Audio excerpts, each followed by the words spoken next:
I'm Cayman Jason. This is the way I see it.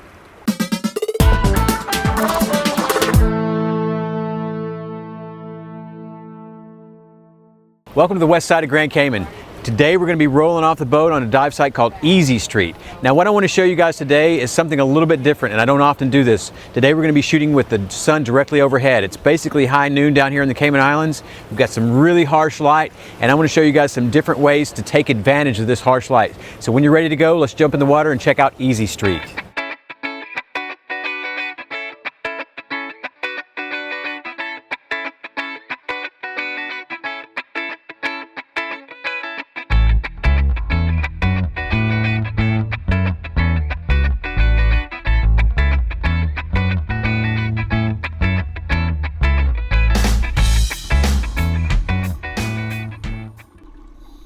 So I start the dive like I do most every dive with a custom white balance. So as you can see here, there's a lot of light in the water right here. Look straight over my head. I capture the sun there on the white card, and I'm going to fire the camera at it. Again, when you do these custom white balances, you want to make sure you zero out your light meter. Easiest way I find to do that is to throw the camera in full auto mode, shoot the white card, go back into manual mode, and then select custom white balance, and then select the white card as the image for my custom balance. Now on this dive, I'm probably not going to be shooting ambient light shots. We have this really harsh light coming straight down, and what I think I want to do, what's going through my mind anyway when I roll into a site like this, is let me try to play on these really harsh light rays. So the great thing about diving off a boat is it's always going to be directly overhead right above the dive site. So my first thought is, why don't I play to the advantage? Why don't I use this really harsh light that's coming straight down, place the dive boat between my camera lens and the sun, and then capture those light rays as they stream down past the dive boat. And that usually makes for a pretty dramatic image. So again, what I'm going to go for here is kind of a fast shutter speed, a lot of light from my strobes, kind of a medium range on my aperture, and I'm going to shoot up toward the boat and try to capture the boat, the sun, and illuminate something on the reef as well. You can see here from the perspective of the video camera that John is off to my left, and I want to capture him in the image, but I really couldn't do that and grab the sun as well. So what I did was I pulled my, I'm shooting an 8-15 zoom, an L series, my favorite lens, and I zoomed all the way out and to 8mm. Now you can see this sort of a spherical image, and it's not one that I would typically keep, but I wanted to show you guys this image. This is what happens when you zoom out to 8mm on this full frame sensor.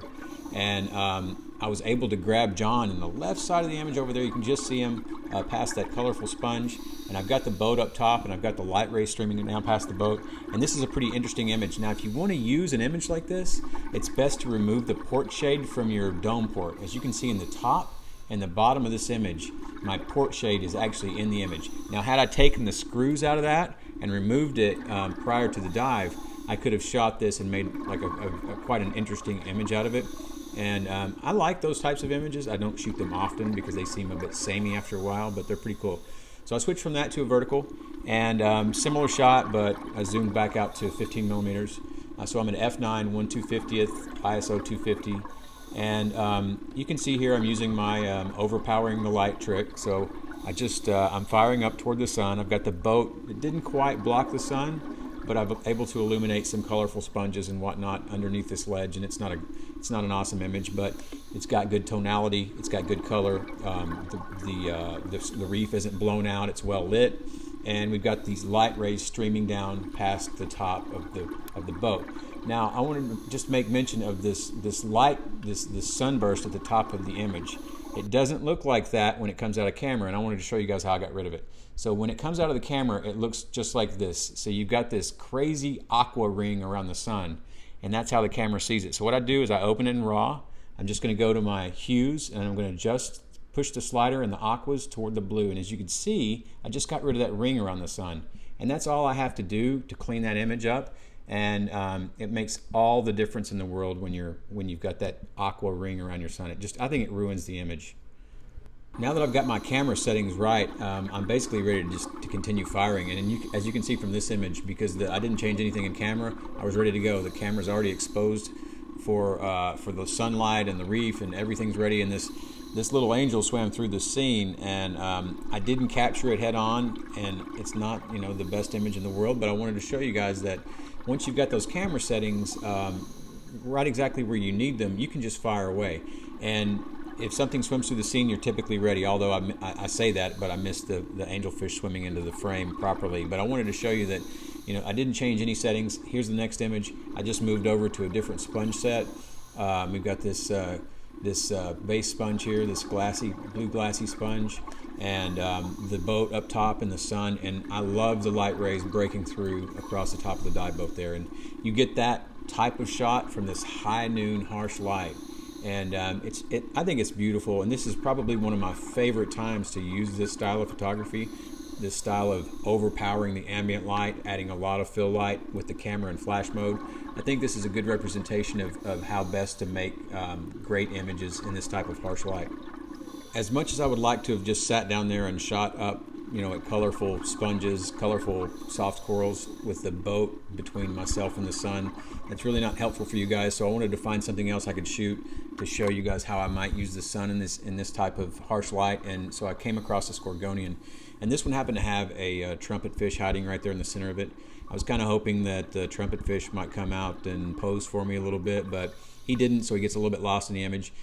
I say he gets lost in the image. On this video where it's a really small image, you really can't see the trumpet fish that well, but it's pretty well represented when you blow the image up a little bit better.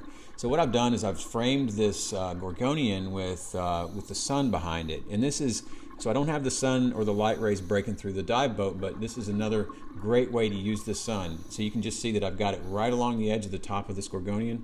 And I love this picture. The colors pop. The blue's sort of the right color for this style of flash photography, and I love how the sun just sort of backlights the soft coral there.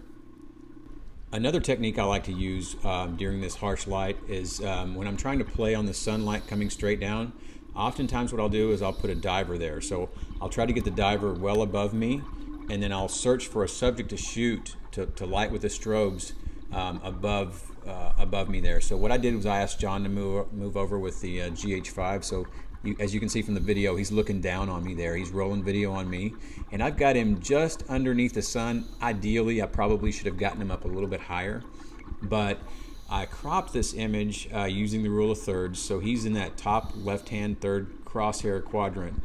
And again, you can sort of see the trumpet fish getting lost in the image there a little bit. But I wanted to sort of give you guys another example of a way you could use that sunburst, and not just capturing a bright light in the top of the image, but actually adding something to go along with it. Another added interest, another layer of interest, if you will. So I like this image. It's not the best in the world. It's lit okay. Again, I'm shooting the same camera settings through, I think, every image on this site, just about anyway, or the ones that I chose. And again, it's just a good example of when you get those camera settings right, you can just sort of fire away. As long as you're firing into the sun or away from the sun, if you change that, you'll likely have to change your settings.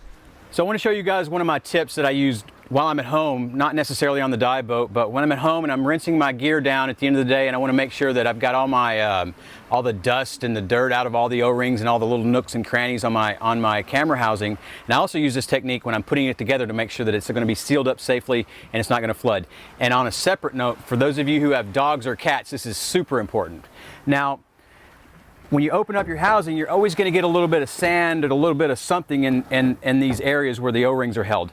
And in the past, I used to use, a long time ago, I used to use these duster cans that you buy at the Home Depot store for your computer. Now these work great. And what you can do is you can, just put the little nozzle in there and blow out all the dust and all the dog hairs and cat hairs and all the things that could harm your camera when you're underwater. But what I didn't like about this was, at the end of the day, it didn't last very long, and I had to throw it away. Not good. So what I did a little while ago was I just got this pony bottle.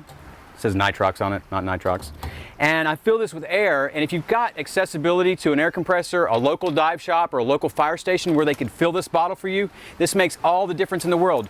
A, you don't throw it away when you're done, so it's good for the environment, but B, it lasts so much longer. So you just pick up, I've got an old first stage here that you could probably buy on eBay for next to nothing, and I've just filled all the other ports with port plugs, and I've got the low pressure inflator hose off of a normal BCD. I've got a little air fitting, that clips in there, and then before I set my camera up every day, I just go right around the edges and I blow out all the little dust and all the little dog hairs from my camera, and it's ready to go.